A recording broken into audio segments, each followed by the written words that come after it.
What tools do you need in your frugality toolbox in 2024?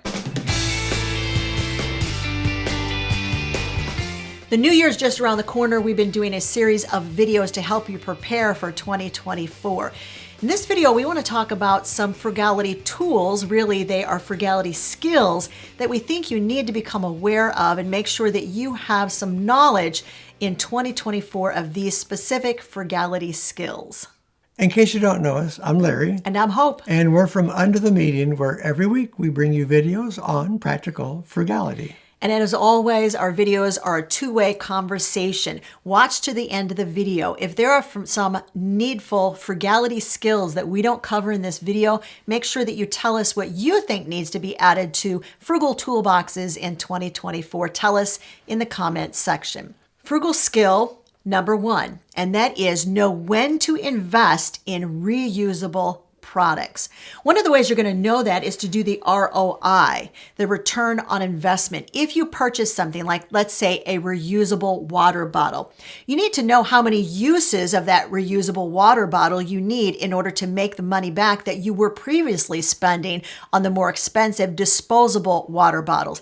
Anytime you're able to factor in that ROI, you're going to know immediately this is a good buy and I should invest in this reusable product. Be a library card holder. Now, the library is a great resource of so many different things that you can have right at your fingertips for free. And it's not just having books on hand. There are all sorts of other resources available through your public library. If you aren't a library card holder, go out today. Go to your local library. Get yourself that library card and make sure that you use it and you visit regularly. Have an emergency fund. Now, this is a very important area, and this is one of the early areas that Hope and I put into place to give us some peace of mind when things go wrong. And that's going to happen all the time. You'll have something that'll require a little bit of maintenance, and it will come unexpectedly. Larry mentioned early in our marriage, because 2 months after we got married, we got the bank statement and found out that we were flat broke. So believe me, we started literally from zero and began to work our way up. Beginning emergency fund, by the way, Dave Ramsey says $1,000. We generally say $2,000. If $2,000 is too much for you, go ahead and save up $1,000. That is a beginning emergency fund, but a fully funded emergency fund, 3 to 6 months of expenses. And the really scary part about it is that 6 in 10 Americans do not have even that basic emergency fund on hand of $1,000. Having some negotiating skills can help you as well. You don't have to pay full price. In fact, that's kind of a frugal mantra. Yes. Don't pay full price. So if you go to a store and you're really interested in an item, see if they'll take some less on it. A lot of times they'll go for an Amazon listed price on an item that they might have that's selling for more in their store. People are often surprised that you can even negotiate on your monthly bills. What you need to know is the step-by-step process to get this done, and we actually did a video on it where we told you exactly what to do and what to say in the process of negotiating a lower rate on your monthly bills. We'll make sure that that video is listed up above and in the description of this video. Here's a bill that you can lower right now. No negotiation necessary. And that is your monthly cell phone bill. You can get reliable coverage and a great price from Mint Mobile. They're our partner for this video. When it comes to paying a lot for your monthly cell phone plan, and I did for a really long time, I realized that what I needed to do was ask myself some questions. What am I paying all this money for? Is it speed, reliability, access to 5G? Is it unlimited talk and text? Or is it mobile hotspot? All of those things are available from Mint Mobile for as low as $15 a month. Switching to Mint Mobile not only saved me money, but it was super easy too. Most phones these days have eSIM capability. Mine did. So I was able to switch to Mint Mobile in about 15 minutes, sitting right in the comfort of our own living room. Now, some phones don't. They need physical SIM cards. Our son's phone was like that, so he had Mint Mobile ship him a free SIM card. As I mentioned, switching took us 15 minutes, and we did get to keep our cell phone number. Now is the perfect time for you to make the switch. Through December 30th, you'll receive an additional 3 months free if you purchase a 3-month plan. Make sure that you use our special link. It's mintmobile.com/under the median. You can also use that QR code that's right between Larry and I on the screen right there. You'll also find a link all the way at the top of the description of this video. Remember, it's a limited time offer and it does include all of Mint Mobile's plans, including their generous unlimited plan. Mint Mobile. Now that's a tool that you should have in your frugal toolbox. Skill number 5, cooking skills. I cannot say enough about how important it is to know how to cook with basic ingredients. Not only will it save you a boatload of money that you've previously been spending at the grocery store or at the takeout or at the restaurant of your choice, but it will also help you to know exactly what is being put into those recipes. You probably are not putting anything into your personal cooking that you cannot pronounce. So make sure that you understand that this is a win-win situation. Not only is it better for your pocketbook, but it's also better for your health.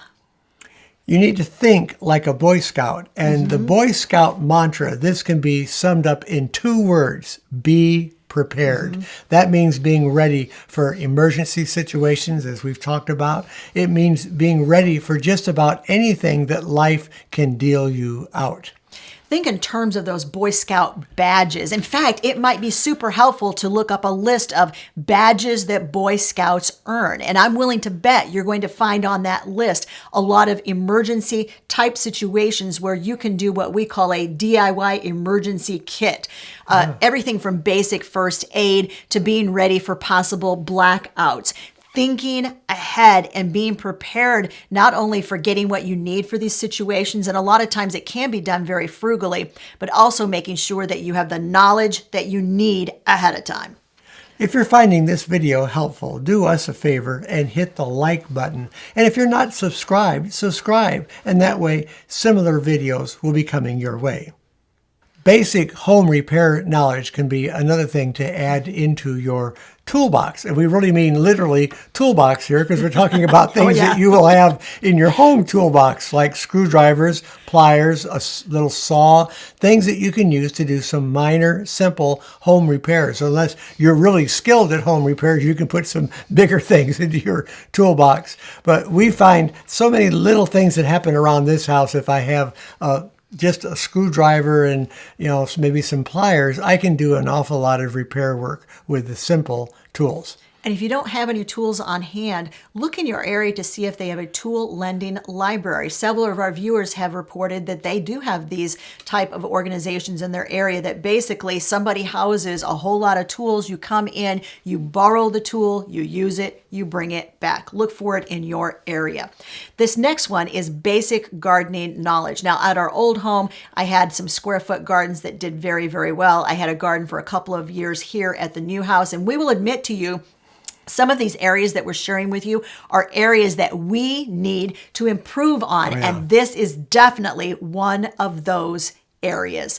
Basic gardening knowledge and some basic tools on hand that if you need to, you can put yourself in a garden. And this next one comes right off of that Absolutely. one, and that would be to have some basic canning procedures that you can put into place when you bring that food into your house. And not just canning, but preservation for food in general. I like to dehydrate. I like to freeze. I have a warm bath canner that I can use. I have used it. It's not my favorite thing to do, so I really prefer to do the dehydrating or the freezing. But having some basic knowledge and some basic tools on hand that you know how to do basic food preservation. This has been one of the ways that we have kept our food bill super low is over that growing season. We consistently either dehydrate or freeze items, put them in our freezer, and then over the winter when normally our food bills would go up, they stay the same because we're pulling those items out of the freezer and using them on a weekly basis. Getting a side hustle can really help your main source of income. This would be some things that you can do that are going to be extra based on some skills that you have. Now, when we were young and we were kind of newly married, I developed some skills with video work that I could help other people to transfer some of their videos over to another format. And that did help pay some bills. I also did some wedding videos, and that once again was a good help. I learned to do quite a bit through that. I really believe that in 2024, it's going to be multiple streams of income. Yeah. That is going to become increasingly important. Now, if you're thinking about a side hustle, but you're like, I don't know what I could do, we found out that our viewers are super good at side hustles. They sent in suggestions and told us what they did for side hustles, and we did a whole video on it. Yeah. I think there's about 40 side hustles mentioned. If you're looking for one, maybe you'll find one that is perfect for you. We'll make sure that that video is listed once again up above and in the description of this video. One of the things you may find you need to do when you're looking for a side hustle and thinking, I'd really like to get into that, is you need to investigate some sources of online learning. There are all kinds of courses that are available online that will help you to either learn a new skill, to extend your skill base in areas that you already know a little bit about. Number 12, I think this one seems kind of obvious, and that's budgeting and financial planning. This will help you really get a sharp focus on the things that you need the money for. Knowing exactly how much money is coming in, how much money is going out, and not only that, knowing the goals that you have for that money are all super important. We have ebooks that cover all of those topics. We have ebooks about budgeting, about planning financial goals, and not only that, but reaching those financial goals. Books about how to spend less on groceries, how to menu plan, and how to lower that pesky utility bill. I'm going to make sure that I leave a link for you. This will be the master link that shows all of the ebooks that we have available. Find community-supported networks. This can really help you. We belong to one, it's a farmers cooperative where they supply food, and Hope does some extra work in that gives her about $20 worth of food every week. She supplies some information for those that are joined up. What can they do with the items that came in their box this week? It's a great way to help other people and to help you as well. There are a lot of organizations available in a community, especially if they're larger communities, that are basically people helping people. Being aware of those organizations and getting connected with them ahead of time and sort of forging those relationships between the people that are already in the group, super important to do. Basically, one of the things that happens through those groups is something called bartering, and that's our next tool for your frugal toolbox. Know what you are really good at, and not only that, put a value on what you know how to do. Knowing that value and the worth of the knowledge that you have is really helpful when you are bartering with someone else for something of equal value.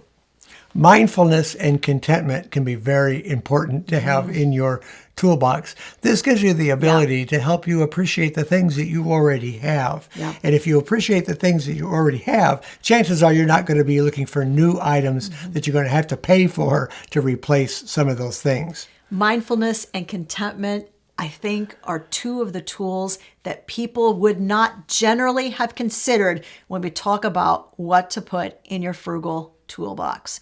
There are a lot of reasons that we're talking about 2024. We see some specific trends and some reasons why we think it's super important to be frugal in 2024. In fact, we recently called it a necessity to embrace frugality in 2024. There are specific reasons for that, and we laid them all out for you in a video. That video is right over there.